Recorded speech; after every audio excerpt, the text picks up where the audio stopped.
Hallelujah. ನಮ್ಮ ಕರ್ತನಾದ ಯೇಸು ಕ್ರಿಸ್ತನ ನಾಮದಲ್ಲಿ ನಿಮ್ಮೆಲ್ಲರಿಗೂ ಶುಭಗಳು. ಮತ್ತೊಂದು ಸಾರಿ ನಮ್ಮ ದೇವರ ಮಾತುಗಳನ್ನು ಧ್ಯಾನಿಸೋಣ ಬನ್ನಿರಿ. ನೀವು ಎಚ್ಚರಗೊಂಡಿದ್ದೀರಾ? ನೀವು ಇತರ ದೇಶದಲ್ಲಿರುವುದಾದರೆ ಈ ಸಮಯಕ್ಕಾಗಿ ಕಾದು ಎದುರು ನೋಡ್ತಾ ಇದ್ದೀರೆಂದು ತಿಳಿಯಪಡಿಸುತ್ತಾ ಇದ್ದೀರಿ. ಕ್ರಮ ತಪ್ಪದಂತೆ ಅನುದಿನದ ಧ್ಯಾನವನ್ನು ವೀಕ್ಷಿಸುತ್ತಾ ಆಧ್ಯಾತ್ಮಿಕವಾಗಿ ಬಲಗೊಳ್ಳುತ್ತಿದ್ದೇವೆ ಎಂದು ನೀವು ಕಳಿಸುತ್ತಿರುವ ನೂರಾರು ವಾಟ್ಸಪ್ ಮೆಸೇಜ್ಗಳಿಗಾಗಿ ದೇವರನ್ನು ಸ್ತುತಿಸುತ್ತಾ ಮತ್ತಷ್ಟು ಪ್ರೋತ್ಸಾಹಕರವಾಗಿ ಈ ಕಾರ್ಯಕ್ರಮವನ್ನು ಮುಂದುವರಿಸುತ್ತಾ ಇದ್ದೇವೆ. ಬನ್ನಿ ಚಿಕ್ಕ ಪ್ರಾರ್ಥನೆಯೊಂದಿಗೆ ಈ ದಿನದ ವಾಕ್ಯ ಧ್ಯಾನಿಸೋಣ. ಪರಿಶುದ್ಧ ದೇವರೇ, ನಿಮಗೆ ವಂದನೆಗಳು.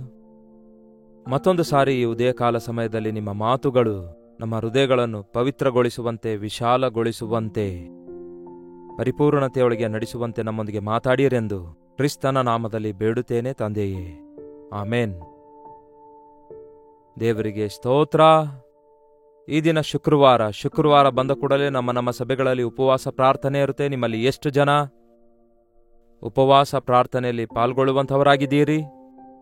ನಮ್ಮ ಯೇಸುವನ್ನು ನಾವು ಗಮನಿಸಿ ನೋಡುವುದಾದರೆ, ಆತನಿಗೆ 12 ಮಂದಿ ಶಿಷ್ಯರಿದ್ದಾಗಿಯೂ ಆಯಾ ಸಂದರ್ಭಗಳಲ್ಲಿ 3 ಮಾತ್ರವೇ ತನ್ನ ಹತ್ತಿರ ಇಟ್ಟುಕೊಳ್ತಾ ಇದ್ರು. ಅವರು ಉಳಿದವರಿಗಿಂತಲೂ ಪ್ರತ್ಯೇಕವಾದವರು, ದೊಡ್ಡವರು ಎಂಬುದಾಗಲ್ಲ. ಆದರೆ ಯಾಕೆ ಅಂತ ಗೊತ್ತಿಲ್ಲ. ಇನ್ನರ್ ಸರ್ಕಲ್ ಅನ್ನುತ್ತೇವಲ್ಲವೇ, ಹೆಚ್ಚಾಗಿ ಪ್ರೀತಿಸ್ತಾರೆ ಯೇಸು. ಅವರು ಅಷ್ಟೊಂದು ಪ್ರೀತಿಸಿದಾರೋ ಇಲ್ಲವೋ ಗೊತ್ತಿಲ್ಲ, ಅದು ಬೇರೆ ಸಂಗತಿ. ಆದರೆ ಯೇಸುವೇ ಅವರನ್ನು ಹೆಚ್ಚಾಗಿ ಪ್ರೀತಿಸ್ತಾರೆ. ಅದನ್ನು ಯೋಹಾನನು ಗುರುತಿಸುತ್ತಾನೆ. ಯೇಸು ಪ್ರೀತಿಸಿದ ಶಿಷ್ಯನು ಎಂಬುದಾಗಿ ತನ್ನನ್ನು ಕುರಿತಾಗಿ ತಾನು ಬರೆದುಕೊಳ್ಳುತ್ತಾನೆ. ಪೇತ್ರನಿಗೆ ಅದು ಅರ್ಥ ಆಗಲು ಸ್ವಲ್ಪ ಸಮಯ ಹಿಡಿದಿತ್ತು. ಆದರೆ ಯೇಸುವೇ, ನಾನು ನಿನ್ನನ್ನು ಪ್ರೀತಿಸ್ತೇನೆ ಎಂದು 3 ಸಾರಿ ಒಪ್ಪಿಕೊಂಡಾಗ ಆತನು ಕ್ಷಮಿಸುವ ಪ್ರೀತಿ ಎಷ್ಟು ದೊಡ್ಡದಾಗಿದೆ ಎಂದು ಪರಿಪೂರ್ಣವಾಗಿ ಅರ್ಥ ಮಾಡಿಕೊಳ್ತಾನೆ. ಈ ದಿನಗಳಲ್ಲಿ ನೋಡಿ ಪ್ರಿಯರೇ, ಪ್ರೀತಿ ಕಡಿಮೆಯಾಗ್ತಾ ಇದೆ. ಲೋಕದ ಪ್ರೀತಿಯ ಕುರಿತಾಗಲಿ, ಸಹಜ ಪ್ರೀತಿಯ ಕುರಿತಾಗಲಿ ನಾನು ಮಾತಾಡ್ತಾ ಇಲ್ಲ. ಆದರೆ ಆತ್ಮೀಕತೆಯ, ದೇವರ ಮಕ್ಕಳ ಮಧ್ಯದಲ್ಲಿರುವ ಪ್ರೀತಿ, ದೇವರ ಪ್ರೀತಿಯ ಬಗ್ಗೆ ಮಾತಾಡ್ತಿದ್ದೇನೆ. ಒಬ್ಬ ತಂದೆ ಮಗನ ಮಧ್ಯದಲ್ಲಿರುವ ಪ್ರೀತಿ, ಅನುರಾಗ, ಒಂದು ತಾಯಿಗೂ ಮಗುವಿಗೂ ಮಧ್ಯದಲ್ಲಿ ಇರುವ ತಾಯಿಯ ಪ್ರೀತಿ ಎಷ್ಟು ಉನ್ನತವಾಗಿದೆ ಗೊತ್ತಾ ನಿಮಗೆ? ನಾವು ಸ್ಪಿರಿಚುವಲ್ ಆಗಿ ರಕ್ಷಿಸಲ್ಪಟ್ಟ ನಂತರ ನಮ್ಮನ್ನು ರಕ್ಷಣೆಯೊಳಗೆ ನಡೆಸಿರುವಂತಹ ದೇವರ ಸೇವಕರನ್ನು ನಾವು ಹಗುರವಾಗಿ ತೆಗೆದುಕೊಳ್ಳುವುದು, ಅವರಿಗೆ ಬೋಧಕರೆಂದು ಪರಿಗಣಿಸುವುದು, ಅವರನ್ನು ಎದುರಿಸುವುದು, ಅವರನ್ನು ವಿಮರ್ಶಿಸುವುದು, ಅವರಲ್ಲೇನಾದರೂ ತಪ್ಪು ಕಂಡು ಹಿಡಿಯಬೇಕೆಂದು ಅವರೊಂದಿಗೆ ಆರ್ಗ್ಯುಮೆಂಟ್ ಮಾಡಬೇಕೆನ್ನುವಂಥವರನ್ನೇ ಈ ದಿನ ನಾವು ಹೆಚ್ಚು ನೋಡ್ತೇವೆ. ಕಾರಣ ಏನು ಗೊತ್ತಾ? ದೇವರ ಅದ್ಭುತ ಕಾರ್ಯಗಳು ಸಭೆಯಲ್ಲಿ ನಡೆಯಲಾರದಕ್ಕಾಗಿಯೇ, ದೇವರ ಮಕ್ಕಳ ಮಧ್ಯದಲ್ಲಿ ಪರಿಶುದ್ಧಾತ್ಮನ ಕಾರ್ಯಗಳು ನಡೆಯಲಾರದಕ್ಕಾಗಿಯೇ. ಯಾಕೆಂದರೆ ಏಕಹೃದಯ, ಏಕ ಮನಸ್ಸು ಎಲ್ಲಿರುತ್ತದೋ ಅಲ್ಲಿ ಪರಿಶುದ್ಧಾತ್ಮನ ಕಾರ್ಯಗಳು ನಡೆಯುತ್ತವೆ. ವಿಭಜನೆ ಉಂಟಾದಾಗ ಅಲ್ಲಿ ದೇವರ ಸನ್ನಿಧಿಯನ್ನು ನಾವು ನೋಡ್ಲಿಕ್ಕಾಗಲ್ಲ. ಅದಕ್ಕಾಗಿಯೇ ಏಕ ಮನಸ್ಸುಳ್ಳವರಾಗಿ, ಏಕ ಹೃದಯವುಳ್ಳವರಾಗಿರಬೇಕೆಂದು ದೇವರು ಕೋರಿಕೊಳ್ತಾರೆ. ತಂದೆ ತಾಯಿಗಳು ಮತ್ತು ಮಕ್ಕಳ ಮಧ್ಯದಲ್ಲಿರುವ ಅನುಬಂಧದ ಕುರಿತು ಕೂಡ ವಿವರಿಸಲಿಕ್ಕಾಗುವುದಿಲ್ಲ. ಯಾಕೆಂದರೆ ಅದು ಕೂಡ ಅಡಗಿ ಹೋಗುತ್ತಾ ಇದೆ. ತಂದೆ ತಾಯಿಗಳ ಪ್ರೀತಿ ಕೂಡ ಸ್ವಾರ್ಥತೆಯುಳ್ಳದಾಗಿ ಮಾರ್ಪಡ್ತಾ ಇದೆ. ವೃದ್ಧರಾಗಿರುವ ತಂದೆ ತಾಯಿಗಳನ್ನು ಮಕ್ಕಳು ವೃದ್ಧಾಶ್ರಮದೊಳಗೆ ಸೇರಿಸ್ತಿದ್ದಾರೆ.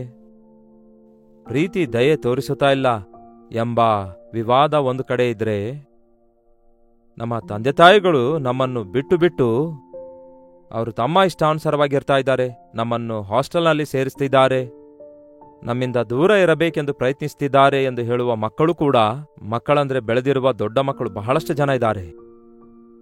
ಪ್ರೀತಿ, ಬಾಂಧವ್ಯ ನಮ್ಮ ಮಧ್ಯದಲ್ಲಿರಬೇಕೆಂಬುದು ಕಾನೂನಲ್ಲ. ಪ್ರೀತಿ ಅನೇಕ ದೋಷಗಳನ್ನು ಮುಚ್ಚುವಂಥದ್ದಾಗಿರೋದ್ರಿಂದ ಹೆಚ್ಚು ಪ್ರೀತಿಸುವವರಾಗಿರಿ ಎಂದಿದ್ದಾರೆ ಯೇಸು. ಪಕ್ಕದವರ ದೋಷ ಕಂಡು ಹಿಡಿಯಬೇಕೆಂಬ ಪ್ರಯತ್ನ ಮಾಡುವಷ್ಟು ಸಾರಿ ನಮ್ಮ ಜೀವಿತ ಐಕ್ಯತೆ ಕಾಣಲ್ಲ, ಪ್ರೀತಿಯಿಂದ ತುಂಬಲ್ಪಡಲ್ಲ. ಪರಿಶುದ್ಧನಾದ ಪೌಲನನ್ನು ನೋಡುವುದಾದರೆ ಅವನ ಸೇವೆಯ ವಿಶೇಷತೆ ಏನೆಂದರೆ, he is not a pastor or a missionary, ಇಲ್ಲವೇ ಒಬ್ಬ ಬೋಧಕನಾಗಲಿ, ಸೇವಕನಾಗಲಿ, ಇಲ್ಲವೇ ಒಬ್ಬ ಅಪೋಸ್ತಲನು ಎಂದು ಕರೆಸಿಕೊಳ್ಳುವುದರ ಬದಲಿಗೆ ಆತನು ಒಬ್ಬ ತಂದೆಯ ಪ್ರೀತಿಯನ್ನು, ತಾಯಿಯ ಪ್ರೀತಿಯನ್ನು ಬಯಲ್ಪಡಿಸುತ್ತಾನೆ. ಥೆಸಲೋನಿಕದವರಿಗೆ ಬರೆದ ಪತ್ರಿಕೆಯಲ್ಲಿ ಆತನು ಹೇಳುತ್ತಾನೆ, ನಿಮ್ಮ ಮಧ್ಯದಲ್ಲಿ ನಾನು ನಿಮ್ಮನ್ನು ಧೈರ್ಯಪಡಿಸುತ್ತಾ ಎಚ್ಚರಿಸುತ್ತಾ, ತಂದೆ ತನ್ನ ಮಕ್ಕಳ ವಿಷಯದಲ್ಲಿ ನಡೆದುಕೊಳ್ಳುವಂತೆ ನಾನು ನಿಮ್ಮ ವಿಷಯದಲ್ಲಿ ನಡೆದುಕೊಂಡಿದ್ದೇನೆ. ತಂದೆ ಪ್ರೋತ್ಸಾಹಿಸುತ್ತಾನೆ, ಧೈರ್ಯಪಡಿಸುತ್ತಾನೆ, ಎಚ್ಚರಿಸುತ್ತಾನೆ, ಗದರಿಸುತ್ತಾನೆ, ತಿದ್ದುತ್ತಾನೆ. ಹಾಗೆಯೇ ಒಬ್ಬ ದೇವರ ಸೇವಕನು ಖಂಡಿಸುವುದಕ್ಕಾಗಿಯೂ ತಿದ್ದುವುದಕ್ಕಾಗಿಯೂ ದೈವ ಪ್ರೇರಿತವಾದ ಪ್ರತಿಯೊಂದು ಶಾಸ್ತ್ರವು ತಿದ್ದುಪಾಟಿಗೆ ಪ್ರಯೋಜನಕರವಾಗಿದೆ. ನಮ್ಮನ್ನು ಮೆಚ್ಚುವವರನ್ನೇ ಕೋರಿಕೊಳ್ತಿದ್ದೇವೆ ಹೊರತು ನಮ್ಮನ್ನು ತಿದ್ದುವವರನ್ನು ಕೋರಿಕೊಳ್ತಾ ಇಲ್ಲ. ನಮ್ಮನ್ನು ತಿದ್ದುವಂಥವರು ಎದಕ್ಕಾಗಿ ತಿದ್ದುತ್ತಾ ಇದ್ದಾರೆ? ನಮ್ಮ ಮೇಲಿರುವ ಪ್ರೀತಿಗಾಗಿ ತಾನೆ. ತಂದೆ ತಾನು ಪ್ರೀತಿಸಿರುವ ತನ್ನ ಮಕ್ಕಳನ್ನು, ಇಲ್ಲವೇ ತಂದೆ ತಾನು ಸ್ವೀಕರಿಸುವಂತಹ ಮಕ್ಕಳನ್ನು ಗದರಿಸುತ್ತಾನೆ. ನೋಡಿ, ರೋಡ್ ಮೇಲೆ ಹೋಗುವಂತಹ ಮಕ್ಕಳನ್ನೆಲ್ಲ ತಂದೆ ಯಾಕೆ ಜವಾಬ್ದಾರಿ ತೆಗೆದುಕೊಳ್ತಾನೆ? ದೇವರ ಪ್ರೀತಿ ಒಬ್ಬ ತಪ್ಪಾದ ವ್ಯಕ್ತಿಯನ್ನು ನೋಡಿದಾಗ ಅವರನ್ನು ಖಂಡಿಸಿ ಪ್ರೀತಿಸುವುದಕ್ಕಾಗಿ ಪ್ರೇರೇಪಿಸುತ್ತದೆ. ನಿಮ್ಮನ್ನು ಗದರಿಸುವ ಸೇವಕರನ್ನು ಕಂಡ್ರೆ, ನಿಮ್ಮನ್ನು ತಿದ್ದುವ ಸೇವಕರನ್ನು ಕಂಡ್ರೆ ನಿಮಗೆ ಇಷ್ಟವಿದೆಯಾ? ನೀವ್ಯಾರ್ರಿ ನನ್ನನ್ನು ತಿದ್ದುವುದಕ್ಕಾಗಿ? ನೀವೇನಾದರೂ ನನಗೆ ಪೋಷಿಸುತ್ತಾ ಇದ್ದೀರಾ? ನೀವೇನಾದರೂ ನನ್ನ ಹೆತ್ತ ತಂದೆಯೋ? ನೀವೇನಾದರೂ ನನಗೆ ಸಂಬಳ ಕೊಡ್ತಿದ್ದೀರಾ? ಎನ್ನುವಂತೆ ಈ ದಿನ ವಿಶ್ವಾಸಿಗಳು ಅನೇಕ ಸ್ಥಳಗಳಲ್ಲಿ ಸೇವಕರ ವಿರುದ್ಧ ತಿರುಗಿ ಬೀಳುವುದನ್ನು ಕಾಣ್ತೇವೆ. ನಿಮ್ಮ ಆತ್ಮಗಳ ವಿಷಯದಲ್ಲಿ ದೇವರಿಗೆ ಲೆಕ್ಕ ಒಪ್ಪಿಸಬೇಕಾಗಿರುವಂತಹ ನಿಮ್ಮ ಮೇಲೆ ನಾಯಕರಾಗಿದ್ದು ನಿಮ್ಮನ್ನು ಕಾಯುತ್ತಾ ಇರುವುದರಿಂದ ಅವರ ಮಾತು ಕೇಳಿ ಅವರಿಗೆ ವಿಧೇಯರಾಗಿರಿ. ಅವರು ಕಣ್ಣೀರಿನಿಂದಲ್ಲದೆ ಸಂತೋಷದಿಂದ ನಿಮ್ಮ ಮಧ್ಯದಲ್ಲಿ ಸೇವೆ ಮಾಡುವ ಹಾಗೆ ನೀವು ನೋಡಿಕೊಳ್ಳಿರಿ ಎಂದು ವಾಕ್ಯ ಹೇಳುವ ಪ್ರಕಾರ ನಿಮ್ಮ ವಿಷಯದಲ್ಲಿ ಲಕ್ಷಿಸುವ ಸೇವಕನಿರುವುದಾದರೆ ಸುಮ್ಮನೆ ನಿಮ್ಮನ್ನು ಕಾಡಿಸುವುದಕ್ಕಾಗಿ ಅಲ್ಲ, ನಿಮ್ಮನ್ನು ಸರಿಯಾಗಿ ತಿದ್ದುವುದಕ್ಕಾಗಿಯೇ, ಪರಿಪೂರ್ಣರನ್ನಾಗಿ ಮಾಡುವುದಕ್ಕಾಗಿಯೇ ಎಂದು ಗುರುತಿಸಬೇಕು. ಅದೇ ಥೆಸಲೋನಿಕದಲ್ಲಿ ಪೌಲನು ಹೇಳ್ತಾನೆ, ಒಬ್ಬ ಹಾಲು ಕುಡಿಸುವ ತಾಯಿ ತನ್ನ ಮಗುವನ್ನು ಆಳವಾಗಿ ಪ್ರೀತಿಸಿದಂತೆ ನಿಮ್ಮೊಂದಿಗೆ ನಾವು ಮೃದುವಾಗಿ ನಡೆದುಕೊಂಡೆವು ಅನ್ನುತ್ತಾನೆ.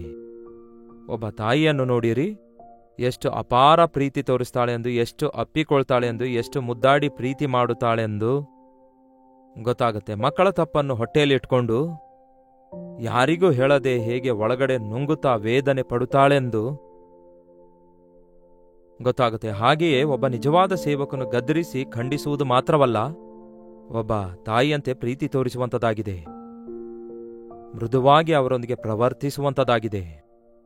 ಮನಮುರಿದು ಕುಗ್ಗಿ ಹೋಗಿ ಕೊರಗುತ್ತಾ ಇದ್ದಂಥವರಿಗೆ ನೀವು ಮಾಡ್ತಿರೋದು ತಪ್ಪು ಎಂಬ ಖಂಡನೆಗಿಂತ ಅವರು ತಮ್ಮ ಮನಸಾಕ್ಷಿಯಲ್ಲಿ ಖಂಡಿಸಲ್ಪಟ್ಟು ಆಗಲೇ ಅವರು ಕುಗ್ಗಿ ಹೋದ ಸ್ಥಿತಿಯಲ್ಲಿದ್ದಂಥವರಿಗೆ ಮತ್ತೆ ಖಂಡಿಸುವ ಅವಶ್ಯಕತೆ ಇಲ್ಲ.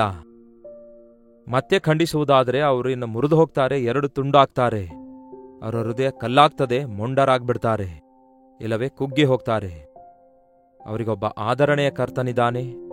ಯೇಸು ಕ್ಷಮಿಸುತ್ತಾರೆ, ಯೇಸು ಸಂತೈಸುತ್ತಾರೆ, ಯೇಸು ನಿಮ್ಮನ್ನು ಪ್ರೀತಿಸುತ್ತಾರೆ, ಯೇಸು ನಿಮ್ಮನ್ನು ಒಂದು ನೂತನ ಜೀವಿತ ಕೊಡ್ತಾರೆಂದು ಆದರಣೆಯಿಂದ ಕೂಡಿದ ಮಾತಾಡಬೇಕು. ದೇವರ ವಾಕ್ಯ ಬರೀ ಖಂಡಿಸುವುದಷ್ಟೇ ಅಲ್ಲ, ಆದರಣೆಯಾಗಿದೆ, ಪ್ರೋತ್ಸಾಹವಾಗಿದೆ. ನಮ್ಮ ವಿಷಯದಲ್ಲಿ ತನ್ನ ಪ್ರೀತಿಯನ್ನು ತೋರಿಸುವ ಹಾಗೆ ತಂದೆಯ ಬಲಪಾರ್ಶ್ವದಲ್ಲಿ ಕೂತುಕೊಂಡು ನಮಗಾಗಿ ವಿಜ್ಞಾಪನೆ ಮಾಡುವ ಯೇಸುವಿನಂತೆ ಒಬ್ಬ ನಿಜವಾದ ದೇವರ ಸೇವಕನು ನಶಿಸಿ ಹೋಗುವ ಆತ್ಮಗಳ ಕುರಿತಾಗಿ ದೇವರ ಸನ್ನಿಧಿಯಲ್ಲಿ ಕಣ್ಣೀರು ಸುರಿಸುತ್ತಾನೆ. ನನ್ನ ಮಕ್ಕಳೇ, ಕ್ರಿಸ್ತನ ಸಾರೂಪ್ಯವು ನಿಮ್ಮಲ್ಲಿ ರೂಪಿಸಲ್ಪಡುವವರೆಗೂ ನಿಮಗೋಸ್ಕರ ನಾನು ಮತ್ತೆ ಪ್ರಸವ ವೇದನೆ ಪಡುತ್ತೇನೆ ಅನ್ನುತ್ತಾನೆ ಪರಿಶುದ್ಧನಾದ ಪೌಲನು. ರಕ್ಷಿಸಲ್ಪಟ್ರೆ ಸಾಕಾಗುವುದಿಲ್ಲ, ರಕ್ಷಿಸಲ್ಪಟ್ಟಂಥವರು ಕ್ರಿಸ್ತನ ಸಾರೂಪ್ಯಕ್ಕೆ ಮಾರ್ಪಡಬೇಕೆಂದು ನಿಮಗೋಸ್ಕರ ನಾನು ಮತ್ತೆ, ಅಂದರೆ ಇದಕ್ಕಿಂತ ಮುಂಚೆ ಪ್ರಸವ ವೇದನೆ ಪಟ್ಟು ಕ್ರಿಸ್ತನ ಸುವಾರ್ತೆಯಿಂದ ಹೆತ್ತಿದೇನು. ಅದನ್ನೇ ಪೌಲನು ಹೇಳ್ತಾನಲ್ಲವೇ, ನಿಮಗೆ ಬೋಧಕರು ಅನೇಕರಿರಬಹುದು, ಆದರೆ ತಂದೆಗಳಿಲ್ಲ, ನಿಮ್ಮನ್ನು ಸುವಾರ್ತೆಯಿಂದ ನಾನು ಹೆತ್ತಿದ್ದೇನೆ ಅನ್ನುತ್ತಾನೆ. ಒಬ್ಬ ವ್ಯಕ್ತಿ ರಕ್ಷಣೆಗೋಸ್ಕರ ಕಣ್ಣೀರಿನಿಂದ ವಿಜ್ಞಾಪನೆ ಮಾಡಿ ಪ್ರಸವವೇದನೆ ಪಟ್ಟಂತೆ ಪ್ರಯಾಸಪಟ್ಟು ಆತ್ಮಗಳನ್ನು ಸಂಪಾದಿಸುವಂತಹ ಪರಿಸ್ಥಿತಿ ಈ ದಿನ ಕಾಣಿಸುತ್ತಾ ಇಲ್ಲ. ನನ್ನ ಜೀವಿತದಲ್ಲಿ ಈ ದಿನಕ್ಕೂ ಕೂಡ ನಮ್ಮ ಚೆನ್ನೈನಲ್ಲಿರುವ ಸಭೆಯಲ್ಲಿ ಮುಖ್ಯವಾಗಿರುವ ಇಲ್ಲವೇ ಆರಂಭದಿಂದಲೂ ಕೂಡ ಇದ್ದಂಥವರು ಅವರಿಗೋಸ್ಕರ ಕಣ್ಣೀರು ಸುರಿಸಿ ಅವರ ಮನೆಗಳಿಗೆ ಹೋಗಿ ಅವರಿಗೆ ಭೇಟಿಯಾಗಿ ಮೊಳಕಾಲೂರಿ ಪ್ರಾರ್ಥಿಸಿ ಅವರನ್ನು ರಕ್ಷಣೆಯೊಳಗೆ ನಡೆಸಿ ಅವರನ್ನು ಗದರಿಸುತ್ತಾ, ಎಚ್ಚರಿಸುತ್ತಾ, ಆದರಿಸುತ್ತಾ, ಅಪ್ಪಿಕೊಳ್ಳುತ್ತಾ ಸಂಪಾದಿಸಿಕೊಂಡ ಆತ್ಮಗಳು, ಅವರು, ಅವರ ಮಕ್ಕಳು, ಮಕ್ಕಳ ಮಕ್ಕಳು, 3 ತಲೆಮಾರಿನವರೆಗೂ ಈ ದಿನ ದೇವರ ಸನ್ನಿಧಿಯಲ್ಲಿ ನಂಬಿಗಸ್ತರಾಗಿದ್ದಾರೆ. ಒಂದು ಕುಟುಂಬ ಅನಿಸುತ್ತದೆ ಈ ದಿನ, ನಿಜವಾದ ಒಂದು ಸಭೆ. ನಾನು ಬಹಳಷ್ಟು ಸಾರಿ ಕಲ್ವರಿ ಕುಟುಂಬ ಎಂದು ಕರೆಯುತ್ತೇನೆ. ಚರ್ಚ್ ಅಲ್ಲ, ಏನೋ ಒಂದು ಫೆಲೋಶಿಪ್ ಅಂತ ಕೂಡ ಅಲ್ಲ. ಅಷ್ಟು ಮಾತ್ರವಲ್ಲದೆ ಫೆಲೋಶಿಪ್ಪೂ ಇರುತ್ತೆ, ಆರಾಧನೆಯ ಚರ್ಚ್ ಇರುತ್ತೆ, ಒಂದು ಸಭೆಯಾಗಿದ್ದೇವೆ, ಕ್ರಿಸ್ತನ ದೇಹದ ಒಂದು ಅಂಗವೂ ಕೂಡ ಆಗಿದ್ದೇವೆ. ಬಟ್ ನಮಗೂ ಕೂಡ ಅನುಬಂಧ ಇರಬೇಕು. ಈ ದಿನ ಅಂತಹ ಸೇವೆಗಳು ಹೆಚ್ಚಾಗಿ ಕಾಣಿಸುತ್ತಾ ಇಲ್ಲ. ಆತ್ಮಗಳನ್ನು ಸಂಪಾದಿಸಬೇಕೆಂಬ ಆಸೆ ಕಾಣಿಸುತ್ತಾ ಇಲ್ಲ. ಬೇರೆಯವರ ಸಭೆಯಲ್ಲಿರುವ ವಿಶ್ವಾಸಿಗಳನ್ನು ನಾವು ಆಕರ್ಷಿಸಬೇಕೆಂದು, ಅಲ್ಲಿಗಿಂತಲೂ ನಮ್ಮ ಹತ್ತಿರ ಚೆನ್ನಾಗಿದೆ ಎಂಬುದಾಗಿ ಅವರಿಗೆ ಹೇಗೋ ಒಂದು ರೀತಿಯಲ್ಲಿ ಒಪ್ಪಿಸಿ ಏನೇನೋ ಮಾಡಬೇಕೆಂದು ಪ್ರಯತ್ನಿಸುವವರೇ ಹೆಚ್ಚಾಗ್ತಿದ್ದಾರೆ. ದೇವರು ನನಗೆ ಕೊಟ್ಟ ಮಕ್ಕಳು ಸಾಕು, ದೇವರು ನನಗೆ ಕೊಟ್ಟ ಕುಟುಂಬ ಸಾಕು, ದೇವರು ನನಗೆ ಕೊಟ್ಟ ಸೇವೆ ಸಾಕು, ಅವರನ್ನು ನಾನು ಪ್ರೀತಿಯಿಂದ ಸಾಕಬೇಕು, ಅವರನ್ನು ಕ್ರಿಸ್ತನ ಸಾರೂಪ್ಯಕ್ಕೆ ನಡೆಸಬೇಕು, ಅವರನ್ನು ಪರಿಪೂರ್ಣರನ್ನಾಗಿ ಮಾಡಿ ಕ್ರಿಸ್ತನ ಮುಂದೆ ನಿಲ್ಲಿಸಬೇಕೆನ್ನುವುದೇ ನಿಜವಾದ ದೇವರ ಸೇವಕನ ಆಸೆಯಾಗಿರಬೇಕು. ಒಂದು ರೆಫರೆನ್ಸ್ ನಿಮಗೆ ತೋರಿಸ್ತೇನೆ ಬನ್ನಿ. ಕೊರಿಂಥದವರಿಗೆ ಬರೆದ 2ನೇ ಪತ್ರಿಕೆ 6ನೇ ಅಧ್ಯಾಯ 11ನೇ ವಚನ. ಕೊರಿಂಥದವರೇ, ನಾವು ನಿಮ್ಮೊಡನೆ ಧಾರಾಳವಾಗಿ ಮಾತಾಡುತ್ತಾ ಇದ್ದೇವೆ. ನಮ್ಮ ಹೃದಯವು ನಿಮ್ಮ ವಿಷಯದಲ್ಲಿ ವಿಶಾಲವಾಯಿತು. ನಿಮ್ಮ ಮೇಲಿರುವ ನಮ್ಮ ಪ್ರೀತಿ ಸಂಕೋಚಿತವಾದದ್ದಲ್ಲ, ಆದರೆ ನಿಮ್ಮ ಪ್ರೀತಿಯೇ ಸಂಕೋಚಿತವಾದದ್ದು. ಏನಂತೆ? ಧಾರಾಳವಾಗಿ, ಡೌಟ್ ಇಲ್ಲದೆ, ಏನೋ ಒಂಥರ ಯುಕ್ತಿ ಇಲ್ಲದೆ ಇದ್ದದನ್ನು ಇದ್ದ ಹಾಗೆ ನಿಮ್ಮೊಂದಿಗೆ ಮಾತಾಡ್ತೇವೆ. ಅದೇನೆಂದರೆ, ನಮ್ಮ ಹೃದಯವು ನಿಮ್ಮ ವಿಷಯದಲ್ಲಿ ವಿಶಾಲವಾಯಿತು. ನಿಮ್ಮ ಮೇಲಿರುವ ನಮ್ಮ ಪ್ರೀತಿಯು ಸಂಕೋಚಿತವಾದದ್ದಲ್ಲ, ಆದರೆ ನಿಮ್ಮ ಪ್ರೀತಿಯೇ ಸಂಕೋಚಿತವಾದದ್ದು. ವಿಶಾಲ ಹೃದಯ. ಕ್ರಿಸ್ತನನ್ನು ಹೊಂದಿಕೊಂಡವರಿಗೆ ವಿಶಾಲವಾದ ಹೃದಯವಿರುತ್ತೆ. ಆ ಸಂಕೋಚಿತವಾದ ಮನಸ್ಸು ನಮ್ಮ ಸಭೆ, ನಮ್ಮ ಮನೆ, ನನ್ನ ಮಗ, ನನ್ನ ಆಸ್ತಿ, ನನ್ನ ಸಂಪಾದನೆ, ನಮ್ಮ ಚರ್ಚು, ನಮ್ಮ ಪಾಸ್ಟರು. ಈ ದಿನ ನೋಡಿರಿ, ಎಷ್ಟೋ ಸಂಕೋಚಿತವಾಗಿ ಈ ಡಿನಾಮಿನೇಷನ್ ಆಗಿ ಡಿವೈಡ್ ಆಗಿ ಪ್ರತಿಯೊಂದು ಸೇವೆ ಪೈಪೋಟಿಯಿಂದ ಮಾಡುವ ಸೇವೆಯಾಗಿ ಉಳ್ಕೊಂಡಿದೆ. ಒಬ್ಬರ ಸಂಗಡಲೊಬ್ಬರು ಪೈಪೋಟಿ ಮಾಡುತ್ತಾ ಏನೋ ಸಾಧಿಸಬೇಕೆಂದು ಇಮಿಟೇಟ್ ಮಾಡ್ತಾ ಮುಂದೆ ಸಾಗ್ತಿದ್ದಾರೆ ಹೊರತು ಯೇಸು ಕ್ರಿಸ್ತನು ಎಲ್ಲರಿಗೂ ದೇವರಾಗಿದ್ದಾರೆಂದು ಒಪ್ಪಿಕೊಳ್ಳುವ ನಾವು, ಆಯಾ ಭಾಷೆ ಮಾತಾಡುವಂಥವರು, ಆಯಾ ವಂಶದವರನ್ನು, ಆಯಾ ಜಾತಿಯವರನ್ನು ಆತನು ತನ್ನ ರಕ್ತದಿಂದ ಕೊಂಡುಕೊಂಡಿದ್ದಾನೆಂದು ಅರಿತಿರುವ ನಾವು, ಯೇಸು ಪ್ರೀತಿಸಿದಂತಹ ಎಲ್ಲರನ್ನೂ ನಾವು ಪ್ರೀತಿಸಬೇಕಲ್ಲವೇ? ನಾವು ವಿಶಾಲವಾದ ಹೃದಯವುಳ್ಳವರಾಗಿರಬೇಕಲ್ಲವೇ? ಯೇಸು ಕ್ರಿಸ್ತನು ಗಲಿಲಾಯ ಪ್ರಾಂತ್ಯದಲ್ಲಿಯೇ ಸೇವೆ ಮಾಡುತ್ತಾರೆ. ಹೆಚ್ಚಾಗಿ ಯೆರೂಸಲೇಮ್, ನಜರೇತ್ ಪ್ರಾಂತ್ಯವೆಲ್ಲ ತಿರುಗಾಡುತ್ತಾರೆ, ಬೆಥನಿ ಗ್ರಾಮ ತಿರುಗಾಡುತ್ತಾರೆ. ಆದರೆ ಎಷ್ಟೋ ಪ್ರಾಂತ್ಯಗಳಿಗೆ ಆತನು ಹೋಗಲೇ ಇಲ್ಲ. ಇತರ ದೇಶಗಳ ಓವರ್ಸೀಸ್ಗಾಗಿ ಆತನು ಹೋಗಲೇ ಇಲ್ಲ. ಆದರೆ ಆತನು ಕೊನೆಗೆ ಹೇಳಿದ್ದೇನು? ನೀವು ಸರ್ವ ಲೋಕಕ್ಕೆ ಹೋಗಿ ಸರ್ವ ಸೃಷ್ಟಿಗೆ ಸುವಾರ್ತೆಯನ್ನು ಪ್ರಕಟಿಸಿರಿ ಅಂದಿದ್ದಾರೆ. ಇಡೀ ಈ ಪ್ರಪಂಚವನ್ನೇ ಪ್ರೀತಿಸುವಷ್ಟು ವಿಶಾಲವಾದ ಹೃದಯವುಳ್ಳಂತಹ ಯೇಸುವಿನ ಮಕ್ಕಳಾಗಿರುವಂತಹ ನಾವು ವಿಶಾಲವಾದ ಹೃದಯವುಳ್ಳವರಾಗಿರಬೇಕು. ಒಬ್ಬ ದೇವರ ಸೇವಕನಿಗೆ ಸ್ವಾರ್ಥತೆ ಇರಬಾರದು. ಒಬ್ಬ ವಿಶ್ವಾಸಿ ಸ್ವಾರ್ಥತೆಯಿಂದಿರಬಾರದು. ನಾನೊಬ್ಬನೇ ಆಶೀರ್ವಾದ ಹೊಂದಬೇಕು ಅಂದುಕೊಳ್ಬಾರದು. ನಮ್ಮ ಸಭೆಯೆಲ್ಲ ಆಶೀರ್ವದಿಸಲ್ಪಡಬೇಕಂದ್ಕೊಳ್ಬೇಕು. ನಮ್ಮ ಮಕ್ಕಳಷ್ಟೇ ಅಲ್ಲ, ಇತರರ ಮಕ್ಕಳು ಕೂಡ ಆಶೀರ್ವದಿಸಲ್ಪಡಬೇಕು. ನಮ್ಮ ಹೃದಯ ನಿಮ್ಮ ವಿಷಯದಲ್ಲಿ ವಿಶಾಲವಾಗಿದೆ, ಆದರೆ ನಿಮ್ಮ ಹೃದಯ ಸಂಕೋಚಿತವಾಗಿದೆ. ಬಹಳಷ್ಟು ಜನರ ಹೃದಯವು ಸ್ವಲ್ಪ ಮಟ್ಟಿಗೆ ತಮ್ಮ ಹೃದಯದಲ್ಲಿ ಅವಕಾಶ ಕೊಡ್ತಾರೆ. ಅವರ ಸ್ವಾರ್ಥ, ಅವರ ಕುಟುಂಬ, ಅವರ ಮಕ್ಕಳು, ಅವರ ಲಾಭ, ಅವರ ಏಳಿಗೆ, ಅವರ ಮೆಚ್ಚುಗೆ ಇರಬಾರ್ದು. ನಿಮ್ಮ ಹೃದಯವನ್ನು ವಿಶಾಲಪಡಿಸಿಕೊಳ್ಳಿರಿ. 13ನೇ ವಚನ. ನಿಮ್ಮ ವಿಷಯದಲ್ಲಿ ನಮ್ಮ ಹೃದಯವು ವಿಶಾಲವಾಗಿರುವುದರಿಂದ ನಮ್ಮ ವಿಷಯದಲ್ಲಿ ನಿಮ್ಮ ಹೃದಯವನ್ನು ವಿಶಾಲ ಮಾಡಿಕೊಳ್ಳಿರಿ. ನೀವು ನನ್ನ ಮಕ್ಕಳೆಂದು ಭಾವಿಸಿ ಹೀಗೆ ಹೇಳುತ್ತೇನೆ. ನೀವು ಕೂಡ ನಿಮ್ಮ ಹೃದಯವನ್ನು ವಿಶಾಲಪಡಿಸಿಕೊಳ್ಳಿರಿ.